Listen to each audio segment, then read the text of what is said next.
বাবার বাড়ি মুরাদনগরে বেড়াতে এসেছিলেন দুই সন্তান নিয়ে। মাঝরাতে দুই সন্তান নিয়ে ঘুমাচ্ছিলেন। হঠাৎ করে দরজা ভেঙে কয়েকজন লোক ঢুকে গলায় ছুরি ধরে পালাক্রমে তাকে ধর্ষণ করে গেছে। হ্যাঁ দর্শক, আমি বলছি কুমিল্লার মুরাদনগরের ঘটনার কথা, যেখানে এক হিন্দু নারীকে গলায় ছুরি ধরে পালাক্রমে ধর্ষণ করা হয়েছে, যার বিবস্ত্র ভিডিও সোশ্যাল মিডিয়ায় ভাইরাল। রাত আনুমানিক 11টা থেকে 12টার দিকে অভিযুক্ত ফজর আলী তার বাড়ির সামনে এসে দরজা খুলতে বলেন। নারী দরজা খুলতে অস্বীকৃতি জানালে ফজর আলী জোর করে দরজাটি ভেঙে ঘরের ভেতরে প্রবেশ করেন। এরপর তার সঙ্গে থাকা আরও কয়েকজন ঘরে প্রবেশ করেন। পালাক্রমে ধর্ষণ করে তারা। এই ঘটনায় পুরো গ্রাম, জেলা ও সামাজিক যোগাযোগ মাধ্যমে এখন চরম ক্ষোভ ছড়িয়ে পড়েছে। 25 বছর বয়সী হিন্দু নারী প্রায় 15 দিন আগে তার স্বামীর বাড়ি থেকে দুই সন্তানকে নিয়ে বাবার বাড়িতে বেড়াতে আসেন। বৃহস্পতিবার রাতে 26শে জুন তার বাবা মা বাড়ির বাইরে ছিলেন। এই সুযোগে ফজর আলী তাদের বাড়িতে আসেন। উৎপাতে থাকা ফজর আলী দরজায় নক করেন, তাকে দরজা খুলতে বলেন, কিন্তু নারী তাতে রাজি না হওয়ায় দরজা ভেঙে ঘরে ঢুকেন তিনি। ভেতরে ঢুকে তাকে বিবস্ত্র করে জোরপূর্বক ধর্ষণ করে ফজর আলী ও তার সঙ্গীরা।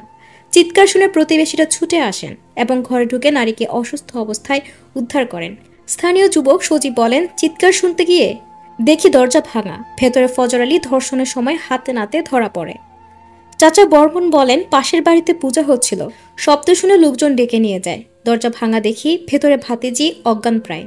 চাচা নকুল বর্মন আরো বলেন, আজ আমার ভাতিজিকে ধর্ষণ করা হয়েছে, কাল আমাদের অন্য মেয়েরা থাকবে কি করে? আমরা এখন আতঙ্কিত আছি।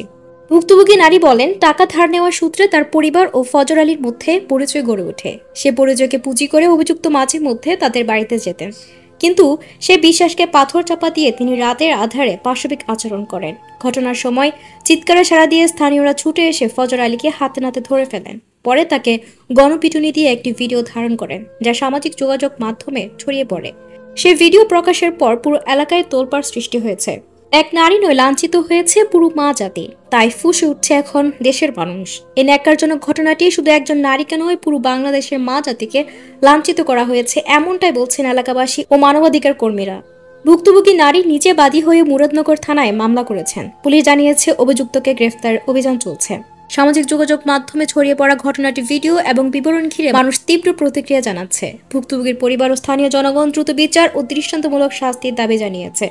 এটি শুধু একটি নারী নয়, বাংলাদেশের প্রতিটি নারী, প্রতিটি মায়ের গায়ে চড় মারার সমান। নির্যাতিত নারী হিন্দু সম্প্রদায়ভুক্ত হওয়ায় ঘটনাটি আরও সংবেদনশীল এবং সংখ্যালঘু নারীর নিরাপত্তা নিয়ে প্রশ্ন উঠেছে।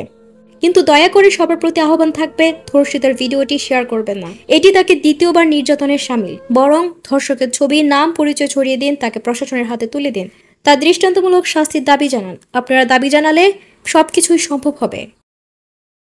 দর্শক, আপনার মূল্যবান মতামত কমেন্ট বক্সে জানিয়ে দিন এবং ভিডিওটি শেয়ার করে দিন, যাতে আমরা সবাই মিলে আওয়াজ তুলতে পারি এবং কেউ চিনতে পারলে পুলিশের হাতে ধরিয়ে দেয়।